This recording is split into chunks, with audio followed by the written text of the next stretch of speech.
السلام علیکم ورحمۃ اللہ وبرکاتہ۔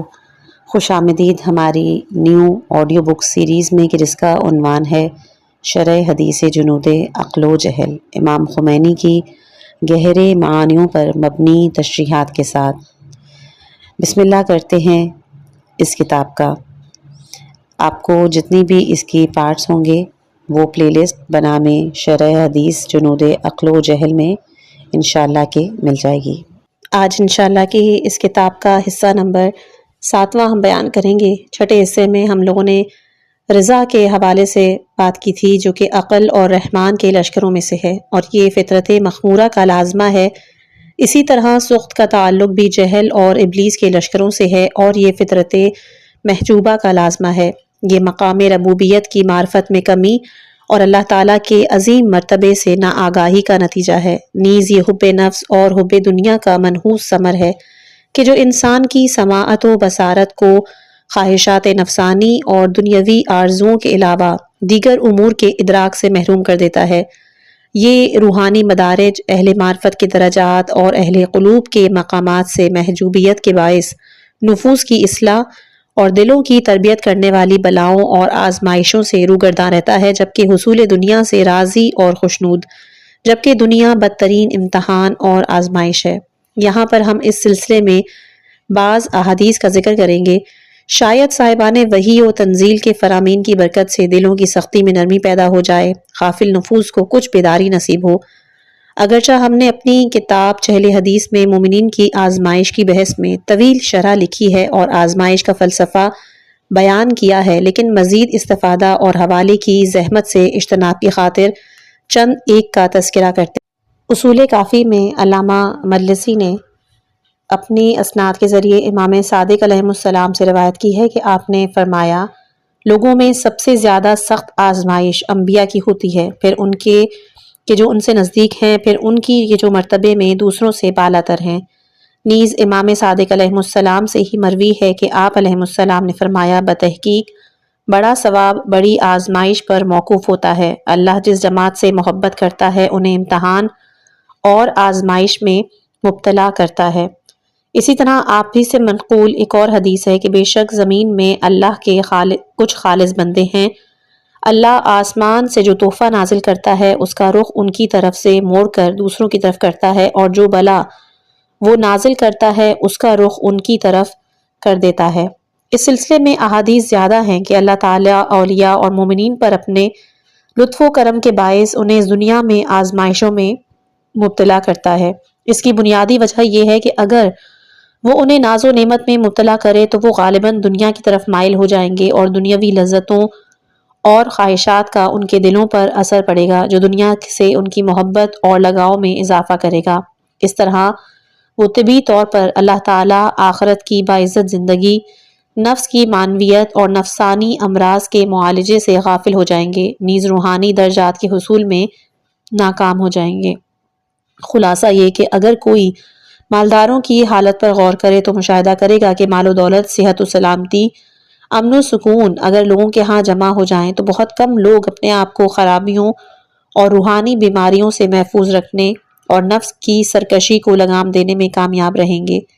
شاید یہی وجہ تھی کہ جابر بن عبداللہ نے حضرت باقر علیہ السلام سے عرض کی کہ میں تو انگری کی بنسبت فقر کو اور صحت کی بنسبت بیماری کو زیادہ دوست رکھتا ہوں، کیونکہ انہیں اپنے اوپر اطمینان حاصل نہیں تھا کہ سلامتی اور امن و سکون کی صورت میں وہ اپنی خاطر خواہ حفاظت کر سکیں، اور وہ نفس کی سرکشی سے خائف تھے۔ لیکن امام محمد باقر علیہ السلام عام انسانوں کی عقل سے ماورا مقام کے مالک تھے۔ آپ نے جابر کی ذہنی گنجائش کو مد نظر رکھتے ہوئے ان کو سمجھا کر اور تقرب اللہ کے سفر میں ان کی دستگیری فرماتے ہوئے مقام رضا کو بیان کیا، محبت الہیہ کی ایک چنگاری دکھا دی کہ محبوب کی طرف سے ہمیں جو چیز ملتی ہے ہمیں وہی پسند ہے۔ مسلک عشق و محبت میں محبوب کی طرف سے ملنے والی ہر چیز مساوی ہے، خواہ وہ بلائیں اور بیماریاں ہوں یا صحت و سلامتی اور آرام و سکون۔ جی ہاں، اولیاء خدا آزمائش اور بلاؤں کو تحفہ آسمانی سمجھتے ہیں، تنگی اور سختی کو الطاف خداوندی۔ وہ صرف حق سے راضی رہتے ہیں، حق کے علاوہ کسی چیز کی خواہش نہیں کرتے ان کی توجہ ذات حق کی طرف سے ہوتی ہے، صرف اسی کو دیکھتے ہیں۔ اگر وہ جنت کی خواہش کرتے ہیں تو صرف اس لیے کہ وہ ذات حق سے مربوط ہے، وہ نفسانی لذتوں کی خاطر جنت کی خواہش نہیں کرتے۔ یہ لوگ قضاء و قدر پہ راضی برضا رہتے ہیں کیونکہ یہ اللہ کا فیصلہ ہے۔ وہ اللہ سے محبت کی بنا پر اس کے اسماء و صفات اور افعال سے بھی محبت کرتے ہیں۔ احادیث کی روشنی میں رضا کی فضیلت اور سخط کی مذمت۔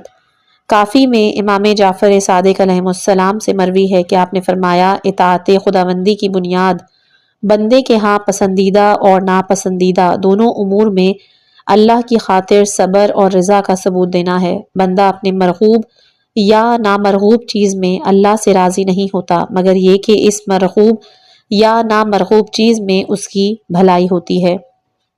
امام صادق علیہ السلام سے ہی ایک اور جگہ پہ منقول ہے کہ بتحقیق اللہ کی سب سے زیادہ پہچان رکھنے والا انسان وہ ہے کہ جو اللہ کے فیصلوں پر سب سے زیادہ راضی رہنے والا ہو۔ اور آپ سے ہی ایک اور جگہ پر منقول ہے کہ اللہ فرماتا ہے کہ میں اپنے مومن بندے کو کسی امر میں نہیں ڈانٹتا مگر یہ کہ اس میں اس کی بھلائی قرار دیتا ہوں، پس اسے میری قضا پر راضی رہنا ہے اور میری آزمائش پر صبر کرنا ہے، میری نعمتوں پر شکر کرنا ہے۔ اے محمد، اگر وہ ایسا کرے گا تو میں اسے اپنے ہاں صدیقین میں درج کروں گا۔ یعنی معلوم ہوتا ہے کہ صدیقین کا مرتبہ کہ جو انسانیت کی اعلیٰ ترین مراتب میں سے ایک ہے، وہ رضا، صبر اور شکر کے ذریعے حاصل ہوتا ہے۔ واضح رہے کہ رضا کا مقام صبر اور شکر کے مقام سے زیادہ عرفہ اور اعلیٰ ہے۔ امام صادق علیہ السلام سے مروی ہے کہ آپ فرماتے ہیں، رسول اللہ کسی گزشتہ واقعے کے بارے میں یہ نہیں فرماتے تھے کہ کاش ایسا نہ ہوتا اور ویسا ہوتا۔ عمار یاسر سے منقول ہے کہ انہوں نے صفین میں کہا کہ منقول ہے کہ عمار یاسر نے کہا کہ اے اللہ، تو جانتا ہے اگر مجھے یہ معلوم ہو کہ تیری رضا سمندر میں چھلانگ لگانے میں ہے تو میں ایسا ہی کروں۔ اے اللہ، تو جانتا ہے کہ اگر مجھے یہ علم ہوتا کہ میں اپنی تلوار کی نوک اپنی پیٹ میں چبھاؤں پھر اس پر جھک جاؤں تاکہ وہ میری پشت سے نکل جائے تو میں ایسا ہی کروں گا۔ اے اللہ، تو نے مجھے جو چیز سکھائی ہے اس کی بدولت میں یہ جانتا ہوں کہ آج میں کوئی ایسا کام نہیں کروں گا کہ جو ان فاسقوں کے ساتھ جہاد کرنے سے تجھے زیادہ پسند ہو۔ یہ رضائے پروردگار کے حصول کی منزل ہے۔ یہ بھی ممکن ہے کہ یہ رضا کی منزل نہ ہو بلکہ کوئی اور منزل ہو۔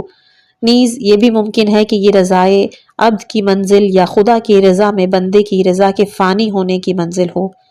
حدیث میں مذکور ہے کہ حضرت موسیٰ نے اللہ سے عرض کی کہ مجھے اپنے محبوب ترین عابد ترین بندہ دکھا۔ اللہ نے انہیں ساحل پر واقع ایک بستی میں جانے کا حکم دیا اور وہ جگہ بتا دی کہ جہاں وہ اسے پا سکے۔ حضرت موسیٰ علیہ السلام وہاں پہنچے۔ ایک مرد نظر آیا جو جذام اور برز میں مبتلا تھا اور چل پھر نہیں سکتا تھا۔ وہ اللہ کی تسبیح پڑھ رہا تھا۔ حضرت موسیٰ علیہ السلام نے جبرائیل سے پوچھا، وہ شخص کہاں ہے جسے دکھانے کا میں نے اللہ سے مطالبہ کیا تھا؟ جبرائیل علیہ السلام نے کہا کہ یا کلیم اللہ، وہ شخص یہی ہے۔ فرمایا، اے جبرائیل، میرا خیال تو یہ تھا کہ وہ نماز اور روزہ بہت بجا لانے والا ہوگا۔ تو جبرائیل نے کہا کہ یہ شخص بہت سے روزے رکھنے اور نماز پڑھنے والوں کی بنسبت اللہ کی نظر میں زیادہ عبادت گزار اور زیادہ محبوب ہے۔ اب میں حکم دیتا ہوں کہ اس کی آنکھیں اندھی ہو جائیں، پھر دیکھیں کہ وہ کیا کہتا ہے۔ تب جبرائیل نے اس کی آنکھوں کی طرف اشارہ کیا، پس اس کی آنکھیں اس کے رخساروں پہ لڑک گئیں۔ جب ایسا ہوا تو وہ کہنے لگا، اے اللہ، تو نے جب چاہا مجھے آنکھوں سے نوازا، جب چاہا اسے مجھ سے واپس لیا، اپنے ہاں میرے لیے طویل آرزو باقی رکھی۔ موسیٰ نے اسے کہا، اے بندہ خدا، میری دعائیں قبول ہوتی ہیں، اگر چاہو تو میں دعا کرتا ہوں تاکہ اللہ تمہارے اعضاء تمہیں واپس عطا کرے، تمہاری بیماریوں کو شفا عنایت کرے۔ اس نے کہا، جو کچھ آپ نے کہا مجھے ان کی ضرورت نہیں، خدا میرے بارے میں جو کچھ چاہے وہ میرے نزدیک زیادہ محبوب ہے اس چیز سے کہ جو میں خود اپنے بارے میں چاہوں۔ پس موسیٰ نے فرمایا کہ میں نے سنا کہ تم یا بارو یا وصولو کہہ کے اللہ کو پکار رہے تھے، بر اور وصلہ سے کیا مراد ہے؟ اس نے عرض کی، میرے علاوہ اس شہر میں کوئی ایسا نہیں کہ جو اسے پہچانتا اور اس کی عبادت کرتا ہو۔ موسیٰ کو تعجب ہوا اور بولے، یہ واقعی دنیا کا عابد ترین شخص ہے۔ جی ہاں، اللہ کی محبت دل میں رکھنے والے جن کے دل نور معرفت سے منور ہیں، ان کی خوشی ہمیشہ حق سے وابستہ ہوتی ہے۔ وہ رضائے الہی پر راضی رہتے ہیں، وہ ہماری طرح اس دنیا کی تاریکیوں میں غوطہ ور نہیں ہوتے۔ وہ یہاں کی فانی لذتوں خواہشات سے متاثر نہیں ہوتے، ان کے دلوں کے دروازے اللہ اور اس کے اسماء اور صفات کے لیے کھلے جبکہ دوسروں کے لیے بند رہتے ہیں۔ وہ غیر اللہ سے اپنی آنکھیں موند لیتے ہیں۔ عزیزوں، اللہ تعالیٰ اپنے فیصلوں کو ضرور نافذ کرتا ہے، خواہ ہم ان کو پسند کریں یا نہ کریں۔ اللہ کے فیصلے ہماری پسند اور ناپسند کے تابع نہیں۔ اگر ہم اس کے فیصلوں سے ناراض اور ناخوش رہیں تو اس کا نتیجہ ہمیں پستی، سلب درجات، اولیاء اور ملکوتیوں کی نظروں سے گرنا اور سلب ایمان کی شکل میں ملے گا۔ چنانچہ احادیث میں حضرت صادق علیہ السلام سے مروی ہے کہ وہ شخص مومن کیسے ہو سکتا ہے کہ جو اپنے حصے سے کہ جو اللہ نے اسے دیا ہے ناخوش رہتا ہو، اور اپنی حیثیت کو کہ جو اللہ نے دی ہے حقیر سمجھتا ہو، حالانکہ اس کے بارے میں فیصلہ کرنے والا اللہ ہے۔ اور مروی ہے کہ امام صادق علیہ السلام سے سوال کیا گیا کہ مومن کے مومن ہونے کا کیسے پتہ چلتا ہے؟ آپ نے کہا، اللہ کے آگے سر تسلیم خم ہونے سے، نیز خوشی اور ناخوشی کے مواقع پر راضی برضا رہنے سے۔ ابو جعفر علیہ السلام سے منقول ہے کہ آپ نے فرمایا کہ اللہ کا سب سے شائستہ بندہ وہ ہے کہ جو قضائے خداوندی کے آگے سر تسلیم خم ہو۔ جو کوئی اللہ کو پہچانے اور قضائے الہی پر راضی رہے تو قضا اس پر واقع ہوگی اور اللہ اسے اجر عظیم عطا کرے گا۔ اس کے برعکس جو شخص قضائے خداوندی سے ناراض ہو اس پر بھی قضا واقع ہوگی، لیکن اللہ اس کے اجر کو ضائع کر دے گا۔ اگلا ہے شکر اور اس کی ضد کفران کا بیان۔ شکر کا مفہوم۔ جان لو کہ شکر سے مراد ہے نعمت دینے والے کی نعمت کا اظہار کرنا یا وہ امر کہ جس سے اظہار نعمت ہو۔ چنانچہ راغب اصفہانی سے منقول ہے کہ شکر نام ہے نعمت کے تصور اور اس کے اظہار کا۔ کہا جاتا ہے کہ شکر کشر کی بگڑی ہوئی شکل ہے۔ کشر سے مراد کشف ہے اور اس کی ضد ہے کفر کہ جس سے مراد نعمت کو چھپانا یا بھلا دینا ہے۔ موٹے تازے حیوان کو دابت الشکر کہا جاتا ہے کیونکہ وہ اپنی موٹائی کے ذریعے گویا اپنے مالک کی نعمتوں کا اظہار کرتا ہے۔ اور یہ بھی کہا جاتا ہے کہ شکر عین شکری سے ماخوذ ہے، شکری سے مراد ہے پر، بنابراین شکر سے یہ مراد ہے کہ جسے نعمت دی جائے وہ اپنے منعم کے ذریعے سے لبریز ہو جائے۔ بعض حضرات کہتے ہیں کہ شکر نام ہے کسی نعمت کا جواب قول اور فعل اور نیت کے ذریعے دینا۔ اس شکر کے 3 ارکان ہیں۔ پہلا، منعم، اس کی اچھی صفات اور دی گئی نعمت کی معرفت۔ دوسرا، اس معرفت کے نتیجے میں حاصل ہونے والی حالت کہ جو حالت خضوع اور تسلیم، تواضع اور خوشی سے عبارت ہے کیونکہ یہ حالت منعم کی عنایت پر دلالت کرتی ہے۔ اور تیسری ہے عمل کہ جو مذکورہ حالت کا نتیجہ ہے۔ پھر عمل کی بھی 3 صورتیں ہیں۔ ایک قلبی ہے کہ اس سے مراد منعم کی تعظیم، تعریف اور تمجید کا ارادہ۔ دوسری صورت لسانی ہے، یعنی اس قلبی ارادے کو حمد، تسبیح اور تحلیل وغیرہ کے ذریعے زبان سے ظاہر کرنا۔ تیسری صورت جوارحی ہے، یعنی اعضاء و جوارح کے ذریعے اللہ کی دی ہوئی نعمتوں کو اس کی اطاعت کے دائرے میں رہتے ہوئے استعمال کرنا۔ راقم کہتا ہے کہ شکر عبادت ہے منعم کی نعمتوں کی قدردانی سے۔ اب یہ تو قدردانی دل کے اندر ایک طرح سے جلوہ گر ہوگی، زبان پہ دوسری طرح سے اور اعضاء و جوارح میں کسی اور شکل سے۔ اس قدردانی کے لیے منعم کی معرفت اور اس کی دی ہوئی نعمت کی شناخت ضروری ہے کہ جس کا ذکر انشاءاللہ آگے آئے گا۔ شکر کے مراتب۔ جان لو کہ منعم کی معرفت اور نعمتوں کی شناخت کے مختلف درجات کے حساب سے شکر کے مراتب بھی مختلف ہوں گے۔ اسی طرح انسانی کمال کے مختلف درجات کی مناسبت سے بھی شکر کے مراتب مختلف ہیں، کیونکہ ایک طرف وہ شخص ہے کہ جو حیوانیت کے دائرے میں حیوانی درجے میں زندگی گزارتا ہے، اس کی ساری توجہ حیوانی نعمتوں پر یعنی خواہشات حیوانی کی تکمیل پر مرکوز ہوتی ہے اور اسی دائرے میں مگن اور خوش رہتا ہے۔ وہ کھانے، پینے، پہننے، جنسی خواہشات کی تکمیل میں ہی لگا رہتا ہے جو حیوانیت کی منزل ہے۔ وہ دنیاوی اور مادی مقاصد سے ہٹ کر وجود کے دیگر مدارج اور کمال انسانی کے دیگر مقامات اور مراحل سے ناآشنا رہتا ہے۔ عالم غیب و تجرد کی اسے کوئی خبر نہیں ہوتی، پس اس شخص کے اور اس انسان کے درمیان زمین اور آسمان کا فرق ہے کہ جو اس حیوانی حجاب سے نکل کر دیگر دنیاؤں میں قدم رکھ چکا ہو اور عالم غیب کی کرنیں اس کے دل میں جلوہ فکن ہو چکی ہوں۔ اس طرح ان دو گروہوں میں بھی مشرق اور مغرب کا فرق موجود ہے، جن میں سے ایک کی نظر میں ظاہری اور باطنی اسباب کسی واجب الوجوب کے محتاج نہیں بلکہ خود مختار اور بے نیاز ہیں۔ وہ اسباب، مسببات اور وسائط کو بے نیاز سمجھتے ہیں، جبکہ دوسرا گروہ خالق و مخلوق نیز واجب الوجود اور ممکن الوجود کے رابطے سے آگاہ ہے۔ یہ لوگ موجودات کی ابتدا اور انتہا کے مراتب کا سبب ذات حق کو قرار دیتے ہیں۔ وہ نورانی اور ظلمانی حجابات اور پردوں کے پیچھے مسبب الاسباب کا جلوہ اپنے دل کی روشنی کی بدولت دیکھ لیتے ہیں۔ پس جب وجود کی پہلی تجلی یعنی بساط وجود کے بچھنے سے لے کر قبض کے آخری جلوے کے جو قہاریت اور مالکیت کی بساط پر ختم ہو، اس تک ہر لحاظ سے اللہ کی نعمتوں کا شکر ادا ہو جائے تو سالک کے دل میں علم حضوری کے ذریعے اللہ کی رحمانیت، رحیمیت، مالکیت اور قہاریت کا جلوہ ظاہر ہوتا ہے، بلکہ سالک کا دل بذات خود اس جلوے کا مظہر ہوتا ہے۔ یاد رہے کہ یہ مقام صرف کمل الاولیاء کو ہی حاصل ہو سکتا ہے، بلکہ حقیقت میں سوائے حضرت ختمیہ مرتبت صلی اللہ علیہ وآلہ وسلم کے کسی اور کے لیے براہ راست اس کا حصول ممکن نہیں۔ ہاں، کمل الاولیاء کو بالواسطہ رسولوں کے ذریعے یہ مقام حاصل ہو سکتا ہے۔ اسی لیے اللہ تعالیٰ ارشاد فرماتا ہے سورہ سبا آیت نمبر 13 میں، میرے بندوں میں شکر کرنے والے کم ہیں۔ پس جو لوگ تجلیات ذاتیہ احدیہ سے بے خبر ہیں، موجودات عالم کو خالق حقیقی کا محتاج نہیں بلکہ خود مختار سمجھتے ہیں، وہ ایک طرح سے کفران نعمت کے مرتکب ہوتے ہیں۔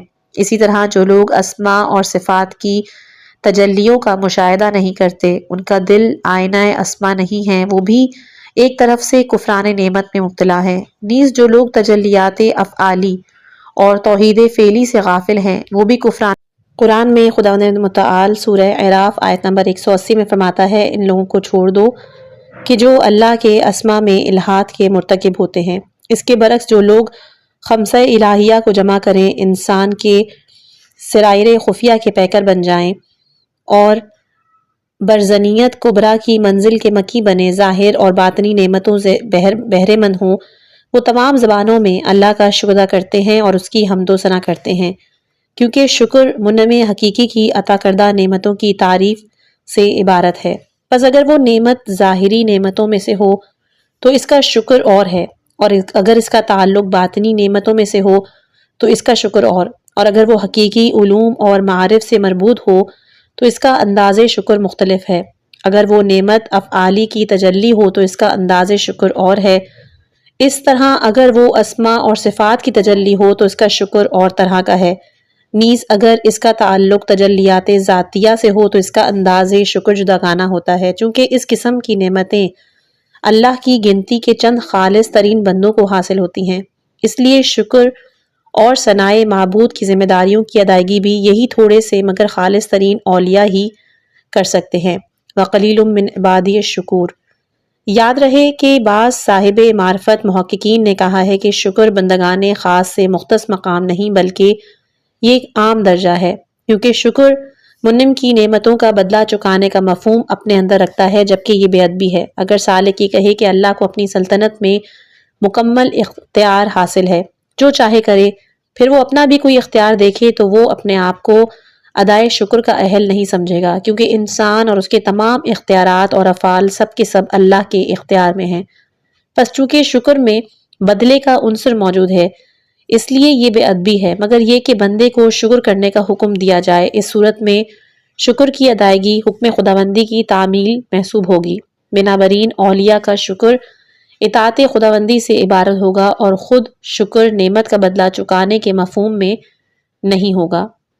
البتہ یہ واضح ہے کہ بدلے کا یہ مفہوم ان لوگوں کے شکر میں موجود ہوتا ہے کہ جو اسماء کے جامع مقام، وحدت و کثرت کے حافظ اور برزخیت کبریٰ کے حامل اولیاء خدا نہ ہوں۔ اسی لیے عارف محقق شیخ خواجہ عبداللہ انصاری اگرچہ یہ کہتے ہیں کہ شکر عام مرتبہ ہے، لیکن وہ شکر کے تیسرے مرحلے کے بارے میں بہت ان کے ان الفاظوں سے پتہ چلتا ہے کہ یہ مرحلہ یعنی شکر کا مرحلہ سلوک کے دیگر مراحل کی طرح ابتدا میں عام اور خاص سب کے لیے ہے یا صرف عام لوگوں کے لیے، لیکن اس کے آخری مراحل صرف خاص ہستیوں کے ساتھ مختص ہیں اور عام لوگوں کے لیے ان میں کوئی حصہ نہیں۔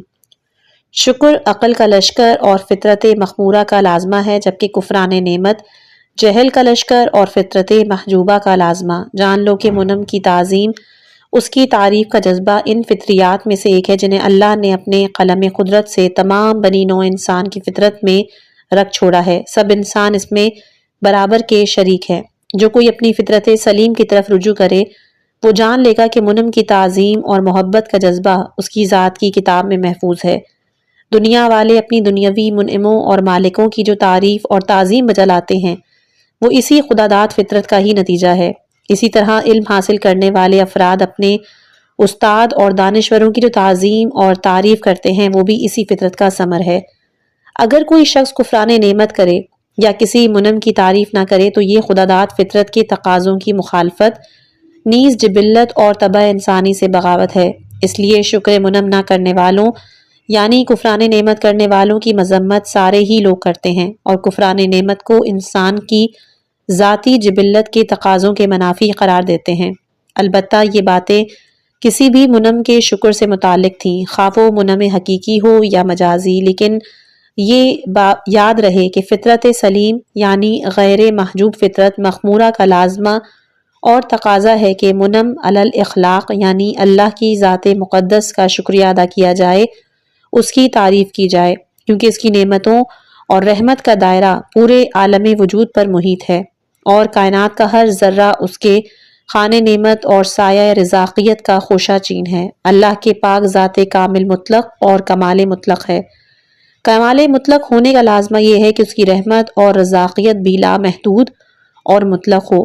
دیگر موجودات اور ان سے حاصل ہونے والی نعمتیں اس کی رحمت کے پرتو، اس کے رزاقیت کے جلوے ہیں۔ اس کے علاوہ کوئی بھی موجود ذاتی کمال اور جمال اور نعمت و رزاقیت کا ہرگز مالک نہیں۔ جس کسی کے پاس بھی بظاہر کوئی نعمت یا کمال موجود ہے وہ در حقیقت اس ذات مقدس کی رزاقیت اور کمال کا آئینہ ہے، جیسا کہ قرآن کی آیہ شریفہ سورہ زاریات آیت نمبر 58 میں ہے کہ اللہ ہی بڑا رزق دینے والا، بڑی پائیدار طاقت والا ہے۔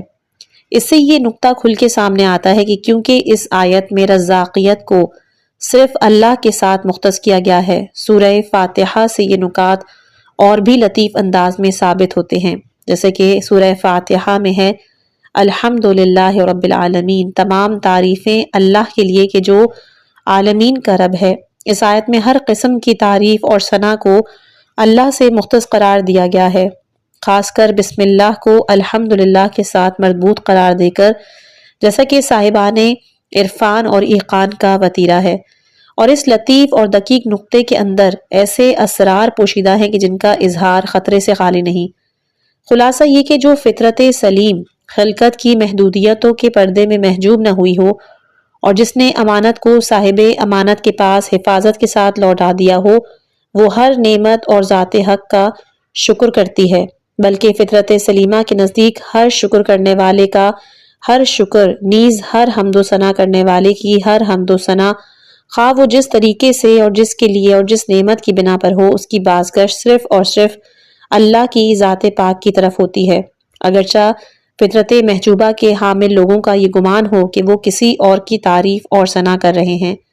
بنابراین یہ کہا جا سکتا ہے کہ انبیاء کی بعثت کا مقصد جمال ازلی کے جلووں سے ان پردوں کو ہٹانا ہے۔ شاید قرآن کی آیہ شریفہ سورہ اسراء آیت نمبر 44 کہ ہر چیز اللہ کی تسبیح کرتی ہے اور اس کی تعریف میں، لیکن تم ان کی تسبیح کو نہیں سمجھتے، اور اس طرح کی دیگر آیات ہیں جیسے کہ سورہ رعد آیت نمبر 13، سورہ جمعہ آیت نمبر 1 اور سورہ حدید آیت نمبر 4، یہ آپ جا کر ملاحظہ کر سکتے ہیں۔ ان آیات یہ اسی لطیف نقطے کی طرف اشارہ کرتے ہیں، لیکن یہ بیچارہ، یہ انسان کہ جو اپنی خداداد فطرت سلیمہ کو خلقت کی تاریک محدودیتوں کے پردوں کے پیچھے مستور اور پنہا کر چکا ہے، اپنی جبلت کے خداداد نور کو عالم کثرت کی ظلمتوں کے ذریعے بجھا کر خاموش کر چکا ہے، کفران نعمت کا مرتکب ہوتا ہے، ہر نعمت کو کسی مخلوق سے منسوب کرتا ہے، اس کی امیدیں ہمیشہ دنیا والوں سے وابستہ ہوتی ہیں، اور اس کا دست سوال ان لوگوں کی طرف دراز رہتا ہے کہ جو خود اس کی طرح مجسمہ فقر اور احتیاج ہیں۔ وائے یہ بیچارے اور محجوب انسان کہ جو عرصہ دراز تک اللہ کی بے انتہا نعمتوں میں غرق اور اس کی بے کنار رحمتوں سے بہرہ مند ہوتا رہا، لیکن اپنے منعم حقیقی کو پہچاننے کے بجائے آنکھیں بند کر کے دوسروں کی تعریف میں مشغول اور نااہلوں کے سامنے پورنش بجا لاتا رہا۔ جان لو کہ مخلوق کا شکریہ ادا کرنا اگرچہ کہ ایک قطعی ذمہ داری ہے، جیسا کہ فرمایا گیا ہے کہ من لم یشکر المخلوق لم یشکر الخالق۔ یہ عبارت احادیث کی کتابوں میں نہیں ملتی، لیکن اس کا مشابہ جملہ رسول اکرم صلی اللہ علیہ وآلہ وسلم سے ہی نقل کیا گیا ہے۔ لیکن انہیں اللہ نے ہی ان وسائل سے نوازا ہے کہ جس کے ذریعے وہ اللہ کی نعمتیں دوسروں تک پہنچاتے ہیں، لہٰذا یہ سزاوار نہیں کہ تم صرف ان کا شکریہ ادا کر کے اپنے خالق اور رازق حقیقی کو بھلا ڈالو، کیونکہ منعم حقیقی کے حق میں عین کفران نعمت اور احسان فراموشی ہے۔ خلاصہ یہ کہ شکر فطرت مخمورہ کا لازمہ ہے، لیکن کفران نعمت کا تعلق فطرت محجوبہ نیز جہل اور ابلیس کے لشکروں میں سے ہے۔ اس نکات کی روشنی میں معرفت کے کئی ابواب کھلتے ہیں، بشرطے کہ فطرت مخمورہ کی طرف رجوع کیا جائے اور فطرت محجوبہ کی قید سے نجات حاصل کی جائے۔ شکر کے بارے میں بعض احادیث کا بیان۔ محمد بن یعقوب نے اپنی سندوں کے ساتھ امام جعفر صادق علیہ السلام سے نقل کیا کہ آپ فرماتے ہیں کہ رسول اللہ نے فرمایا کہ کھا کر شکر کرنے والے کو اتنا ثواب ملے گا جتنا روزہ رکھ کر اللہ سے اپنا اجر مانگنے والے کو، اپنی تندرستی پر شکر کرنے والے تندرست کو اتنا ثواب ملے گا جتنا مصیبت میں صبر کرنے والے کو، حصول نعمت پر شکر کرنے والے کو اتنا ثواب ملتا ہے جتنا اس شخص کو کہ جو اپنی محرومی کے باوجود قناعت سے کام لیتا ہے۔ نیز انہی اسناد کے ساتھ مروی ہے کہ فرمایا ہے رسول اللہ صلی اللہ علیہ وآلہ وسلم نے کہ اللہ جس شخص پر شکر کا دروازہ کھولتا ہے اس پر نعمت میں زیادتی کا دروازہ بند نہیں کرتا۔ اسی قسم کا مضمون نہج البلاغہ میں بھی مذکور ہے، یعنی ایسا نہیں ہو سکتا کہ اللہ کسی بندے پر شکر کا دروازہ تو کھول دے لیکن نعمت میں زیادتی کا دروازہ بند کر دے، بلکہ جس کے لیے شکر کے دروازے کھولتا ہے اس کے لیے اپنی نعمت میں زیادتی کے دروازے بھی کھولتا ہے۔ چنانچہ قرآن کریم میں بھی ارشاد فرمایا گیا ہے، سورہ ابراہیم آیت نمبر 7، اگر تم میرا شکر ادا کرو گے تو معلوم ہوتا ہے کہ شکر کا دروازہ کھولنے والا بھی بندوں کے لیے خود اللہ ہے، بس شکر کا دروازہ کھولنے پر ایک اور شکر لازم ٹھہرتا ہے کہ جو بجائے خود ایک اور نعمت ہے بلکہ خود شکر زبان، دل، عقل اور شاکر کا وجود اللہ کی نعمتیں ہیں، اور اس کے شکر کا حق ادا کرنا کسی کی بس کی بات نہیں، جیسا کہ سابقہ فصل میں بھی بیان ہو چکا ہے۔ شیخ محمد حسن بن حر عاملی وسائل الشیعہ میں محمد بن ادریس سے عیون اور مفید کے المحاسن کے حوالے سے نقل کرتے ہیں کہ امام محمد باقر علیہ السلام نے فرمایا، جو بندہ اللہ کی دی ہوئی نعمت پر دل سے شکر کرے اس کا یہ شکر نعمت میں مزید اضافے کا باعث بنتا ہے قبل اس کے کہ وہ اس شکر کا اظہار زبان سے کرے۔ اس حدیث سے معلوم ہوتا ہے کہ شکر کرنا زبان سے پہلے دل کی ذمہ داری ہے، جیسا کہ قبل ازیں اس کی طرف اشارہ ہو چکا ہے۔ حدیث میں اس نقطے کی طرف بہت سے مقامات پر اشارہ ہوا ہے۔ امام صادق علیہ السلام فرماتے ہیں، جس کا ہاتھ نعمت کا بدلہ چکانے سے معذور ہو اسے چاہیے کہ اپنی زبان سے زیادہ شکر بجا لائے۔ اسی طرح ایک اور حدیث ہے، امام صادق علیہ السلام نے فرمایا کہ خدا کے شکر کا حق ادا کرنے کی ذمہ داریوں میں سے ایک یہ ہے کہ تو اس شخص کا شکر ادا کر کہ جس کے ہاتھوں سے یہ نعمت جاری ہوئی۔ اس حدیث سے اس بات کی تائید ہوتی ہے کہ جس کی طرف سابقہ فصل میں اشارہ ہوا وہ یہ کہ مخلوق کا شکر اس لحاظ سے ادا کیا جاتا ہے کہ وہ اللہ کی نعمتوں کے پھیلاؤ کا وسیلہ اور ذریعہ ہے، لیکن اگر کوئی اپنے منعم حقیقی سے غافل ہو اور براہ راست مخلوق کا شکر ادا کرے تو وہ اللہ کی نعمتوں کا کفران کرنے والا اور احسان فراموش محسوب ہوگا۔ یہ نقطہ وضاحت کا محتاج نہیں بلکہ بذات خود ایک واضح اور روشن ہے۔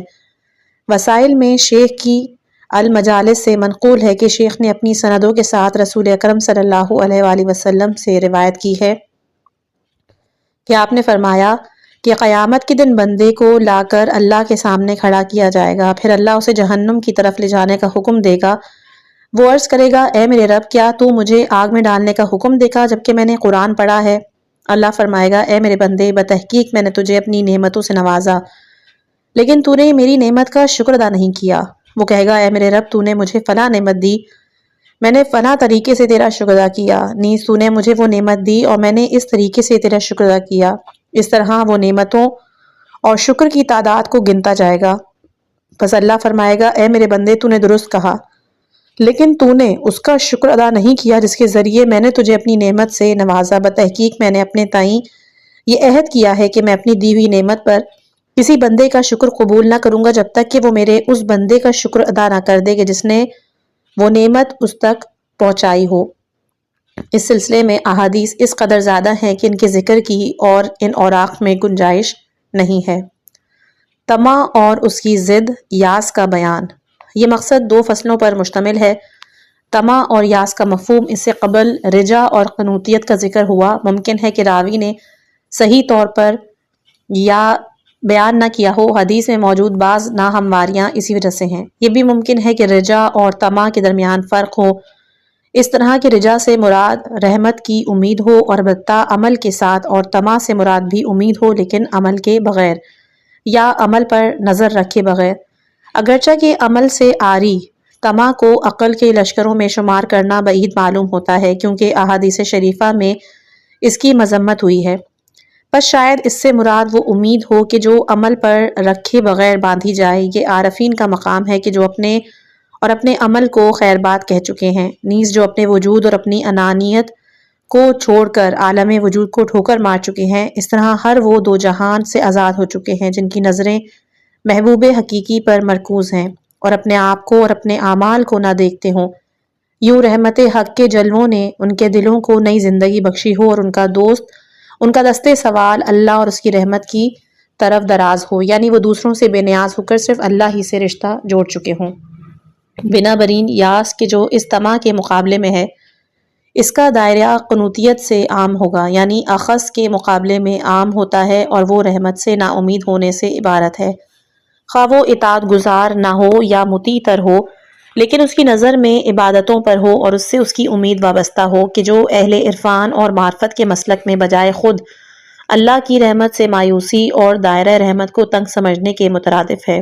لیکن وہ طمع جس کا مفہوم بیان ہو چکا ہے عقل کے لشکروں میں ہے اور وہ فطرت سلیم کے تقاضوں کے عین مطابق ہے، اور اس کی ضد یاس جہل کے لشکروں میں شامل ہے اور فطرت کے تقاضوں کے برخلاف۔ یہ بات واضح ہو کیونکہ اپنے اعمال پر انحصار چھوڑ کر اللہ کی رحمت واسعہ سے لو لگانا ہی کمال مطلق سے عشق، نقص و عیب سے فطرت کا فطری جذبہ ہے۔ یعنی اللہ نے بنی نو انسان کی ذات میں،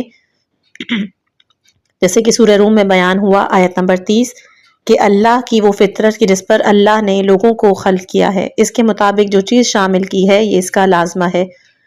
جس طرح اپنی بڑائی اور اپنی انانیت، نیز انانیت کی مختلف صورتیں جن میں سے ہر ایک اپنے اعمال پہ تکیہ کرنا ہے، اس کو اہمیت دینا فطرت محجوبہ کی جاہلانہ خطاؤں میں سے ایک ہے، کیونکہ فطرت محجوبہ خود بین، خود پسند، خود سر ہوتی ہے۔ رجا اور قنوطیت والے باب کے مطالعے سے اس سلسلے کی دیگر مباحث کی حقیقت بھی واضح ہو جائیں گی۔ طمع اور یاس کے آثار۔ ممکن ہے کہ طمع اور رجا کے درمیان ایک اور فرق بھی ہو، وہ یہ کہ طمع سے مراد گناہوں کی مغفرت اور جملہ نقائص اور عیوب کی بخشش کی امید ہے، جیسا کہ اللہ نے حضرت ابراہیم خلیل الرحمن علیہ السلام کی زبانی فرمایا تھا کہ اور میں جس سے امید رکھتا ہوں کہ وہ بروز قیامت میری خطاؤں سے درگزر فرمائے گا، سورہ شعراء آیت نمبر 82۔ اور رجا سے مراد ہے ثواب خداوندی اور اللہ کی رحمت واسعہ کی توقع اور امید۔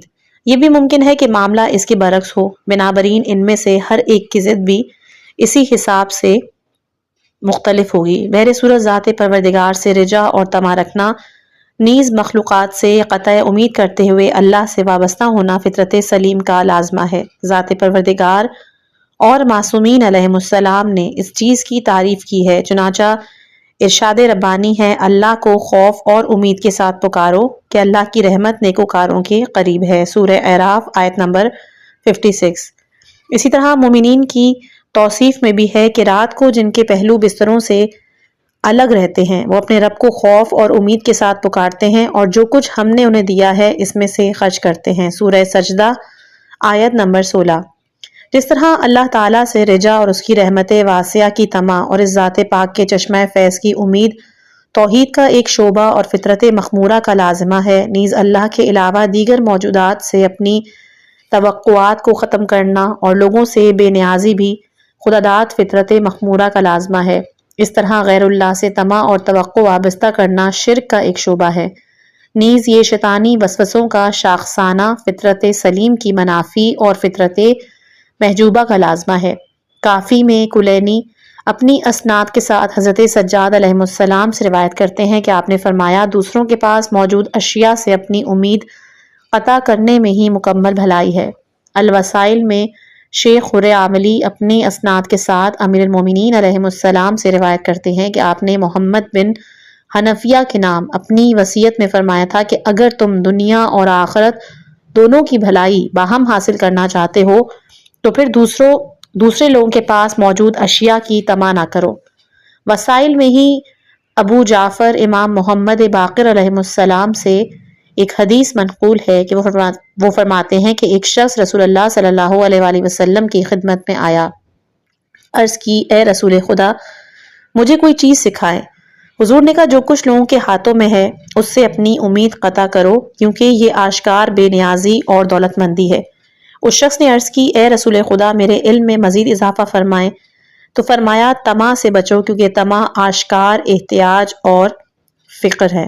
اسی طرح حضرت صادق علیہ السلام اپنے آبا سے نقل کرتے ہیں کہ امیر المومنین علیہ السلام سے سوال ہوا، ایمان کا استحکام کیا ہے؟ فرمایا، پارسائی۔ سوال ہوا، ایمان کا زوال کیا ہے؟ فرمایا، طمع۔ اسی طرح نہج البلاغہ میں امیر المومنین علیہ السلام فرماتے ہیں کہ عقلوں کا مات کھا کر گرنا زیادہ تر طمع کی چمک دمک کی وجہ سے ہے۔ الوسائل میں احمد بن فہد سے مروی ہے کہ وہ کہتے ہیں، امام صادق علیہ السلام سے منقول ہے کہ آپ نے اللہ تعالیٰ کے قول کہ جو سورہ یوسف آیت نمبر 106 میں ہے کہ ان میں سے اکثر اللہ پر ایمان نہیں لاتے مگر یہ کہ وہ مشرک ہیں، اس کے بارے میں فرمایا کہ اس سے مراد یہ ہے کہ کوئی کہے کہ اگر فلاں آدمی نہ ہوتا تو میں ہلاک ہو جاتا، اگر فلاں شخص نہ ہوتا تو مجھے وہ فائدہ نہ ہوتا، اگر فلاں آدمی نہ ہوتا تو میرا گھرانہ تباہ ہو جاتا، کیا تو نہیں دیکھتا کہ یہ شخص اللہ کی سلطنت میں اس کے لیے ایسا شریک ٹھہرا رہا ہے کہ جو اسے رزق دیتا ہے اور اس کی حفاظت کرتا ہے؟ راوی کہتا ہے، میں نے عرض کی کہ پھر وہ کیا کہے؟ کہا، وہ یہ کہے کہ اگر اللہ فلاں شخص کے ذریعے میرے اوپر احسان نہ کرتا تو میں ہلاک ہو جاتا۔ فرمایا، یہ یا اس قسم کی بات کہنے میں کوئی حرج نہیں ہے۔ یہ حدیث شریف معارف الہیہ کا لب لباب اور حقائق توحید کی جڑ ہے کہ جو وحی الہی کے معدن اور علم ربانی کے مخزن سے صادر ہوئی۔ یہ حدیث توحید خواص اور وحدت الوجود کو بیان کرتی ہے کہ جو اولیاء الہی کی آنکھوں کی ٹھنڈک ہے۔ یہ احادیث شریفہ تزکیہ نفوس کے ضامن اور تربیت قلوب کا ذریعہ ہیں، کیونکہ مخلوقات سے دل بستگی اور اللہ سے غفلت ایک ایسا دبیس حجاب ہے کہ جو نور معرفت کو خاموش اور دل کو تاریک بنا دیتا ہے۔ یہ بدبخت شیطان کے خطرناک ترین حربوں میں سے ایک حربہ اور نفس کا ایک بہت بڑا جال ہے کہ جو انسان کو بارگاہ خداوندی سے دور اور معارف حقہ سے محروم بنا دیتا ہے۔ احادیث میں ہے کہ تمام خوبیاں لوگوں سے طمع اور امید کا رشتہ توڑ دینے میں ہی جمع ہیں۔ اس کی وجہ یہ ہے کہ لوگوں سے وابستہ توقعات کا خاتمہ صرف اللہ پر بھروسہ ہے اور باب اللہ تک رسائی کا راستہ کھول دیتا ہے، جو تمام بھلائیوں کا مجموعہ، تمام برکات کا مرکز، نیز یہ فطرت انسانی میں شامل ہے اور فطرت کی بنیاد اسی پر استوار ہے۔ توکل اور اس کی ضد حرص کا بیان۔ توکل کا مفہوم۔ یہ جان لو کہ لغت، احادیث اور بزرگان دین کے کلام میں توکل کے کئی قریب المعنی مفاہیم کا ذکر ہوا ہے جن میں اکثر کے ذکر کی کوئی ضرورت نہیں، بنابراین ہم ان میں سے صرف بعض کی طرف اشارہ کرتے ہیں۔ بظاہر توکل کا مفہوم یہ ہے کہ کوئی شخص اپنے آپ کو کسی کام سے عاجز سمجھتے ہوئے اسے کسی اور شخص پر موقوف کرے۔ چنانچہ لفظ وکالت اور توکیل بھی اسی معنی پر ہے۔ جوہری نے صحہ میں نیز دیگر اہل لغات نے توکل کی جو تعریف کی ہے شاید اس سے اس کا لازمہ مراد ہو۔ وہ توکل کی تعریف یوں کرتے ہیں کہ توکل اظہار عجز اور دوسروں پر اعتماد کا نام ہے۔ یہ بھی ممکن ہے کہ توکل بنیادی طور پر عجز کے معنی میں ہو اور کام کو دوسروں پر موقوف کرنا عجز کا لازمہ ہے۔ چنانچہ عرب لوگ لفظ وکل اور لفظ وکلا کو ایسے فرد کے لیے استعمال کرتے ہیں کہ جو کسی کام سے عاجز ہوں اور اسے دوسروں پر موکول کرے۔ ایک صاحبان عرفان کہتے ہیں کہ جو ہیں عبد الرازق کاشانی، ان کی شرح منازل السائرین میں لکھا ہوا ہے کہ توکل سے مراد تمام امور کو ان کے مالک کے سپرد کرنا اور اس کی وکالت پر اعتماد کرنا ہے۔ کچھ علماء کہتے ہیں کہ اللہ پر توکل سے مراد یہ ہے کہ بندہ ان تمام امور میں اللہ پر مکمل اعتماد کرے جن کی وہ بندوں سے امید رکھتا ہے۔ ایک عارف کا کہنا ہے کہ توکل بدن کو عبودیت کے لیے وقف کرنے اور دل کو اللہ سے وابستہ کرنے سے عبارت ہے۔ احادیث شریفہ میں بھی توکل کے بارے میں روشنی ڈالی گئی ہے جن کا ذکر ہم بعد میں کریں گے۔ پہلے توکل کے ارکان۔ 4 چیزوں پر ایمان اور اعتقاد کے بغیر توکل کا حصول ممکن نہیں ہے۔ یہ 4 چیزیں توکل کے ارکان کی حیثیت رکھتی ہیں۔ پہلی چیز اس بات کا یقین کہ وکیل کو جس پر توکل کیا جائے اس چیز کا پورا علم ہو جس کا موکل یعنی توکل کرنے والا محتاج ہے۔ دوسری چیز اس بات کا یقین کہ وکیل موکل کی حاجت روائی پر قادر ہے۔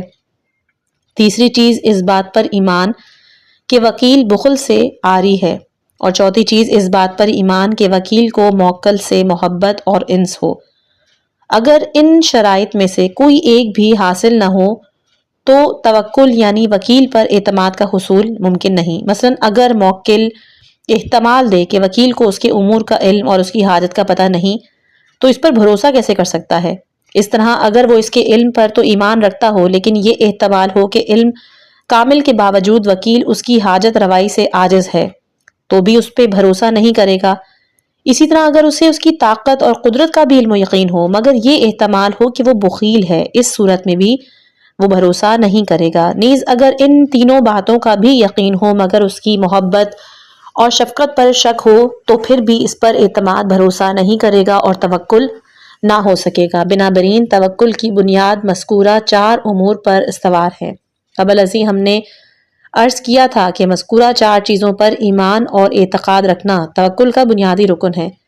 اس کی وجہ یہ ہے کہ توکل کے مسئلے میں صرف علم اور اعتقاد کا ہونا کافی نہیں۔ اس مختصر اور تمام مراحل کو عقل کی کسوٹی پر پرکھ کر واضح کرے، لیکن یہ برہانی علم اس پر بالکل اثر انداز نہ ہو۔ بسا اوقات بعض ماہر اور مشتاق فلسفی حضرات دلائل و براہین کے ذریعے کائنات کے تمام ذرات نیز عالم غیب و شہود پر اللہ کے مکمل علمی احاطے کو ثابت کرتے ہیں۔ ہر چیز کے خدا کے حضور حاضر ہونے نیز ہر قسم کے تجرد کو اللہ کے تجرد کامل اور اللہ کی قیومیت کے احاطہ کامل کو قطعی اور محکم دلائل کے ذریعے ثابت کرتے ہیں، لیکن ان کا یہ قطعی اور یقینی علم ان پر اثر انداز نہیں ہوتا، اس لیے کہ اگر وہ خلوت میں کسی گناہ میں مشغول ہوں اور کوئی ممیز بچہ آ جائے تو وہ شرم کے مارے اس قبیح عمل سے باز آ جاتے ہیں، لیکن اللہ کے حاضر اور ناظر ہونے میں نیز فرشتوں کے حاضر ہونے اور اولیاء اللہ کے اولیاء کے حاضر ہونے کا علم رکھنے کے باوجود وہ ان ہستیوں سے شرمندہ نہیں ہوتے، جبکہ یہ امور علمی دلائل و براہین کے ذریعے ان کے لیے ثابت شدہ ہیں۔ ان کا یہ علم انہیں قبیح اعمال سے نہیں روکتا، جبکہ حاضر کے حضور مؤدب رہنا نیز حاضر و ناظر عظیم منعم اور کامل ہستی کا احترام ملحوظ رکھنا وغیرہ انسانی معاشرے کے مسلمہ اور بدیہی امور میں سے ہے۔ اس کی وجہ سوائے اس کے کچھ نہیں کہ مروجہ علمی اور برہانی علوم کا تعلق عقل سے ہے۔ ان عقلی امور سے قلبی روحانی کیفیات حاصل نہیں ہوتی۔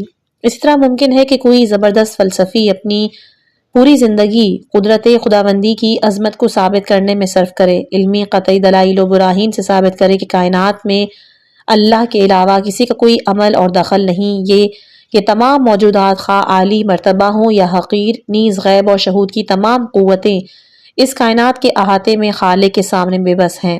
کائنات کی حکومت صرف اللہ کی ہے، نیز پورا عالم بارگاہ خداوندی کے سامنے عاجز اور بے بس ہے۔ نیز وہ دلائل قطعیہ کے ذریعے آیت سورہ فاطر آیت نمبر 15 کہ اے لوگوں تم لوگ اللہ کے محتاج ہو اور اللہ تو بے نیاز لائق ستائش ہے، اس کی حقیقت کو جان لے اور علمی براہین کی کسوٹی پر اللہ کی توحید افعالی کو پرکھ کر ثابت کرے، لیکن ان سب باتوں کے باوجود وہ فلسفی عملی طور پر مخلوقات سے اپنی حاجات طلب کرے کہ جو خود ضعیف اور محتاج ہیں، غیر اللہ کی طرف اپنا دستے حاجت دراز کرے، اس کی وجہ سوائے اس کے کچھ نہیں کہ عقلی ادراکات اور علمی براہین انسان کے قلب اور دل پر اثر انداز نہیں ہوتے۔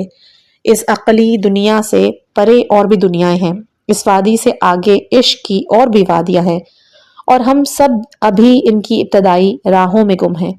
پھر یہ بات کسی فلسفی یا علوم الہیات کے ماہر سے ہی مختص نہیں، بلکہ بسا اوقات ایک نام نہاد عارف بھی کہ جو تجرید، تفرید، توحید اور وحدت الوجود کی ڈینگیں مارتا ہو، اسے بیماری میں مبتلا ہوتا ہو۔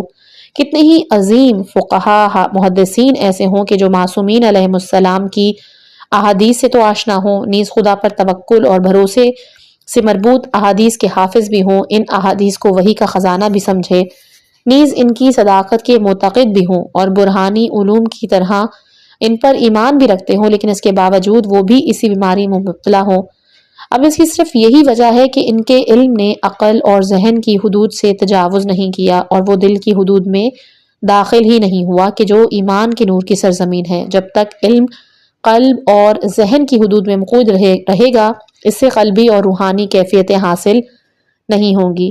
بس اگر کوئی یہ چاہے کہ وہ اللہ پر توکل، اس پر بھروسے اور اس کے آگے تسلیم وغیرہ کی منزل تک رسائی حاصل کرے، اسے چاہیے کہ وہ عقلی اور ذہنی علوم کی حدود کو پھلانگ کر ایمان کے حدود میں داخل ہو جائے اور ان ظاہری علوم پر اکتفا نہ کرے، ان حقائق کے حصول کی شرائط اور ضروریات کو دل میں جگہ دے تاکہ یہ قلبی اور روحانی کیفیات حاصل ہوں۔ ہم نے قبل ازیں ان معارف کے حصول اور انہیں لوح قلب تک پہنچانے کے طریقے کا تذکرہ مختصر طور پر کیا اور اب بھی ان کا مختصر ذکر کرتے ہیں، لیکن وہ انشاءاللہ کہ اپنی اگلی جو آنے والی آڈیو ہے اس میں اس کا ذکر کیا جائے گا۔ بہرحال اس کتاب کو اختتام کرنے سے پہلے دوبارہ سے واضح کروں گی کہ اس جو ہماری یہ کتاب ہے بہترین ترجمہ کیا ہے انہوں نے، لیکن پھر بھی کچھ الفاظ کافی زیادہ مشکل ہیں، جس کے لیے میں آپ سے ریکویسٹ کروں گی کہ آپ اپنے محلے کے کسی خاص عالم دین یا کوئی ایسا عارف یا کوئی اہل علم، کوئی صاحبان ہو تو آپ ان سے اس کتاب۔ امید ہے کہ آپ کو آج کی گفتگو سے علم اور معرفت کا نیا دروازہ کھلنے کا موقع ملا ہوگا۔ اگر آپ کو یہ ویڈیو پسند آئی ہے تو براہ کرم لائک، شیئر اور سبسکرائب ضرور کریں تاکہ آپ تک اگلی قسط بروقت پہنچ سکے۔ اللہ تعالی ہمیں حق کو پہچاننے، اس پر عمل کرنے اور باطن کی اصلاح کی توفیق عطا فرمائے۔ والسلام علیکم ورحمۃ اللہ وبرکاتہ۔